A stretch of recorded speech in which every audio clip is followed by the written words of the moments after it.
तो अब हमारा राजतिलक का हेलीकॉप्टर पहुंच गया है ऋषिकेश और हम ऋषिकेश में यहाँ की जनता से बात करेंगे। जुबिन नौटियाल जी हमारे साथ हैं क्योंकि देखिए बात पहाड़ों की हो रही है और पहाड़ों की आवाज जुबिन नौटियाल बन के आए हैं। लेकिन सबसे पहले तालियों के साथ आप सभी का बहुत बहुत धन्यवाद।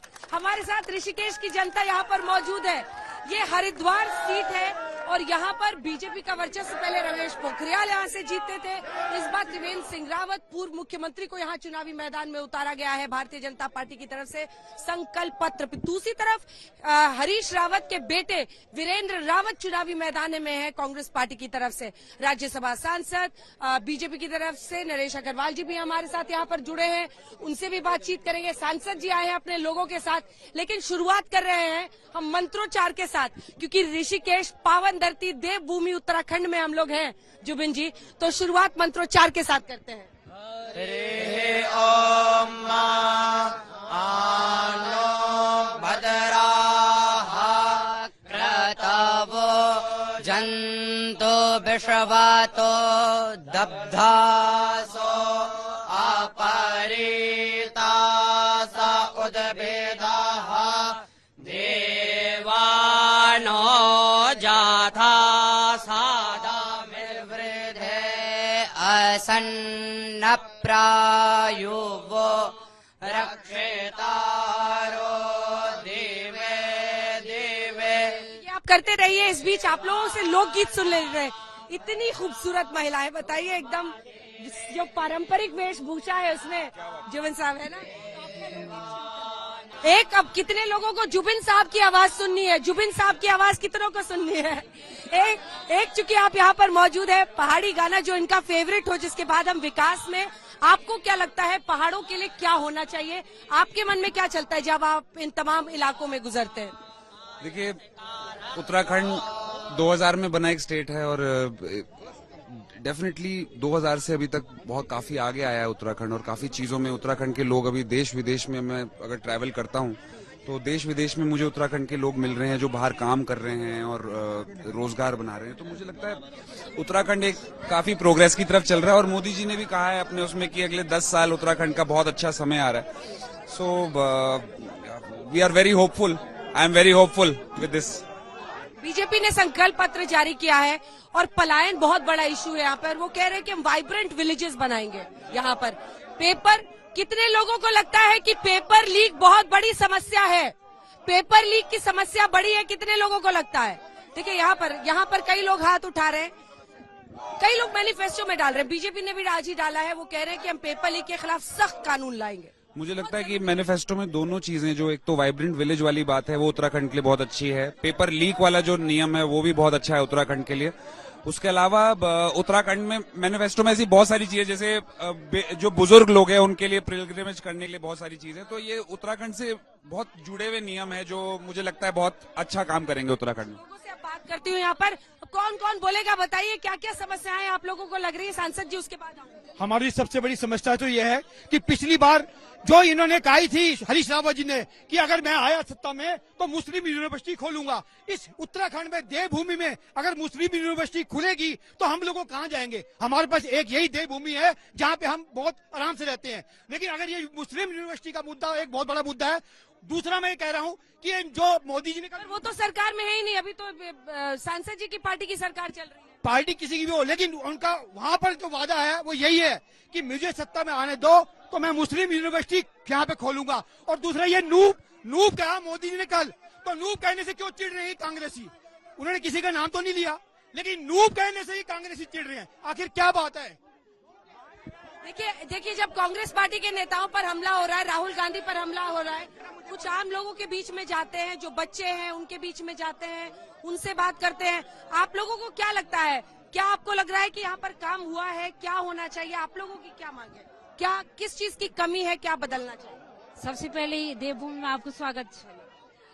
काम ही है मैडम, नशा मुक्ति के क्षेत्र में मैं काम करती हूँ और 2010 से काम कर रही हूँ। यहाँ पर काम तो अच्छे हुए हैं, हम मोदी सरकार से कोई प्रॉब्लम नहीं, लेकिन जो यहाँ स्थानीय मुद्दे हैं या स्थानीय नेता हैं उन्होंने ज्यादा अच्छा काम नहीं किया। और हमारे प्रदेश में शराब की फैक्ट्रियां लगाई गई, 13 फैक्ट्रियां लगी हमारे यहाँ, और जहाँ से आध्यात्म और योग का संदेश जाना चाहिए था वहाँ पे शराब की दुकानें खोली गई हैं, जिसका महिलाओं को बहुत दर्द है। हम सबसे पहले आपको प्रणाम। फिर हम ये कहना चाहते हैं जो भी पार्टी मैदानों में है जीतने के बाद धरातल पर काम करे, धरातल की बात करें, अपने जमीन की बात करें, अपने उत्तराखंड को बचाने के काम करें, इसी में सबकी भलाई है। खाली वादे न करें, वादे तो सब कर लेते हैं लेकिन धरातल पर काम कोई। ये आपने एकदम सही कहा, आप बताइए। जी, आज तक में आप लोगों का स्वागत है और हमारे उत्तराखंड देवभूमि में आपको बहुत बहुत स्वागत। और मैं ये कहना चाहती हूँ कि जो भी पार्टी आती हैं वो जैसे बीजेपी हो, कांग्रेस हो, वैसे तो बीजेपी के लिए कह रहे हैं 400 पार है, लेकिन हम कोई किसी भी पार्टी का नाम नहीं लेंगे। हम ये कहेंगे कोई भी पार्टी अगर आती है तो वो धरातल में काम करे और हमारी संस्कृति को बरकरार रखे। जो उत्तराखंड की संस्कृति है उसको धरोहर को संभाल के रखे और यहाँ की माँ बेटी सबका सम्मान हो, हम यही चाहेंगे। किस मैटर में मैम? यहाँ पे जो मुद्दे हैं क्या है, काम हुआ है, नहीं होना चाहिए, मतलब होना और काम होना चाहिए। बीजेपी लगातार जीत रही है 5 सीटें, 14 में 19। खैर से बीजेपी जीत रही है, मेरा मानना ये है, लेकिन जो हमारे स्टेट में वर्कर्स हैं वो उस हिसाब से काम नहीं करते। ट्रैफिक की बहुत बड़ी समस्या है, ठीक है, उस पर बहुत जरूर काम होना चाहिए। हालांकि मोदी सरकार आने से हाईवे बहुत तेजी से चल रहा है, बहुत तेजी से काम हो रहा है और धर्म नगरी पे थोड़ा जो धर्म नगरी है उसके हिसाब से काम होना चाहिए। यहाँ पर्यटन को बढ़ावा इतना ना मिले, वाटर स्पोर्ट्स ना बढ़ाए जाएं जिससे कि बाहर के लोग आके यहाँ पे कुछ और ही काम करते हैं तो वो पर्यटन नगरी के लिए एक धब्बा बन जाता है धीरे धीरे। वाटर स्पोर्ट्स टूरिज्म आपको लगता है उनको अच्छे से करने के लिए काम होना चाहिए, आप बताइए। जी देखिए, मेरा ये कहना है जो पिछला हमारा कार्यकाल मोदी जी का है उस कार्यकाल को देखते हुए मोदी जी का बहुत अच्छा डिसीजंस है। कुछ डिसीजन हो सकता है हमारे भी खिलाफ हो, व्यापारी वर्ग के खिलाफ हो, लेकिन ओवरऑल यदि हम नंबर देंगे तो 100 में से 90 नंबर तो मोदी जी को पिछले कार्यकाल के भी हैं और उम्मीद है अगले कार्यकाल में हम 100 में से 110 नंबर देने लायक। आप लोग बताइए, बच्चे इधर आ जाइए। आप लोगों ने इतना अच्छा मंत्रोच्चार किया, आप लोगों को क्या लगता है क्या होना चाहिए? देवभूमि में क्या जरूरत है? ऋषिकेश, हरिद्वार सीट है, क्या बदलना चाहिए? सर्वप्रथम मैं कहना चाहूंगा कि हमारे देश के प्रधानमंत्री हमारे देश का यथाशक्ति रूप से संचालन एवं संवर्धन कर रहे हैं और उत्तराखंड के प्रति हमारे केवल उत्तराखंड में जो ये संस्कृत द्वितीय राजभाषा के रूप में प्रतिष्ठित है, इसे हमारे प्रति यह संस्कृत भाषा के प्रति अत्यंत उदासीन है, जिस कारण उन्हें संस्कृत भाषा के प्रति अत्यंत उल्लेखित करना चाहिए। आप बताइए। जी, हम भी यही कहना चाहेंगे कि जो हमारी संस्कृत भाषा है तो जो वहाँ अध्यापक वगैरह हैं तो उन्हें को मतलब उस हिसाब से वो वेतन नहीं मिल पाता है जिस हिसाब से वो पढ़ते हैं। भाषा को बढ़ाने के लिए और कदम उठाने के लिए उत्तराखंड की द्वितीय राजभाषा संस्कृत को घोषित किया गया है, ये तो बहुत खुशी की बात है। मुद्दा आप लोगों ने उठाया, आप लोग बताइए। काम हुआ है, क्या होना चाहिए, क्या मुद्दे हैं? काम हुआ है नेशनल, अगर आप ओवरऑल अगर भारत की बात करें तो मोदी जी का काम पूरा 100 में। मोदी जी क्यों? क्योंकि देश के लिए उसका एक नहीं बहुत सारे काम है उनके। कौन सा काम आपको लगता है मोदी जी? मुझे लगता है आर्टिकल 370 जो कॉन्स्टिट्यूशन में था कि ये कभी हट ही नहीं सकता। कांग्रेस गवर्नमेंट कहती थी कि आर्टिकल 370 हट ही नहीं सकता, लेकिन मोदी जी ने वो नामुमकिन काम करके दिखाया विद फुल मेजोरिटी, क्योंकि उसकी वजह से हमारे देश में बहुत टेररिज्म, बहुत ज्यादा अलगाववाद, सेपरेटिज्म फैल रहा था, लेकिन अब काफी हम सेफ है। अब की बार 400 पार नरेंद्र मोदी। कैसे? क्यों? जनता प्यार काम किया है मोदी जी ने, पूरे देश एकजुट हुआ है। विश्व के नंबर 1 नेता है नरेंद्र मोदी जी। पूरा भारत के जो बड़े बड़े लीडर है मोदी जी को अपना रहे हैं, तो क्यों ना हमारे हिंदुस्तान के लोग एकजुट के साथ मोदी को वोट देंगे और 400 पार लगाएंगे नरेंद्र मोदी जी को। जी, कौन सी बात उनकी सबसे अच्छी लगती है? वो गरीबों की बात करते हैं, उन्होंने बेरोजगारी खत्म करी है, रोजगारी दिलाई है लोगों को, तमाम उज्जवल गैस हो, आवास विकास योजना हो, तमाम चीजें हैं, नौकरियां मिल रही है मैडम, इसलिए हम मोदी जी के साथ हैं। कितने आदमियों को नौकरी मिली? काफी लोगों को मिल गई। क्यों नहीं? नाम बताओ ना। पूरा हिंदुस्तान कर रहा लोगों को। राहुल गांधी को नहीं मिली नौकरी, बेरोजगार हुए हैं तो राहुल गांधी और कोई नहीं हुआ है। एक नौकरी भी मिली, 10 साल हो गए, नौकरी दी गई है, रोजगारी दी गई है। मोदी जी ने सुनो मांगी, स्वास्थ्य मांगा। कांग्रेस पार्टी ने देश को शराब दी, कांग्रेस ने सिर्फ रोजगारी लाई है हिंदुस्तान में, और नरेंद्र मोदी जी ने जो काम करके दिखाया आज तक न कभी किसने दिखाया। ये है लड़ाई। चुनाव देखिए, रेलवे स्टेशन देखिए, मैम परिवहन व्यवस्था पूरी तरह से सुचारू रूप से मोदी की सरकार में ही मजबूत हुई है मैडम। और आज इस देश का युवा विकसित भारत के लिए वोट कर रहे हैं मैम। आज इस देश का युवा विकसित भारत बनने के लिए वोट कर। आज रोड ट्रांसपोर्ट की सुविधा देख लीजिए, हमारे देश में रोड ट्रांसपोर्ट की सुविधा। आप दोनों की लड़ाई हुई, इससे पहले कि आगे बढ़े हाथ मिलाइए, हाथ मिलाइए, हाथ मिलाइए, हाथ मिलाइए, हाथ मिलाइए। हम यहाँ पर इस प्रकार के झूठे हाथ मिलाए कि नहीं आप दोनों ने? हाथ मिलाइए, हाथ मिलाइए। चलिए अब वोटिंग के दिन तय कीजिएगा। 19 अप्रैल को आप लोग वोट करेंगे, उस दिन तय कीजिएगा कि क्या होने वाला है। चलिए कुछ लोगों से यहाँ पर भी जाते हैं, जो महिलाएं यहाँ पर है उनके पास चलते हैं। आप बताइए क्या काम हुआ है यहाँ पर, क्या होना चाहिए, क्या मुद्दे?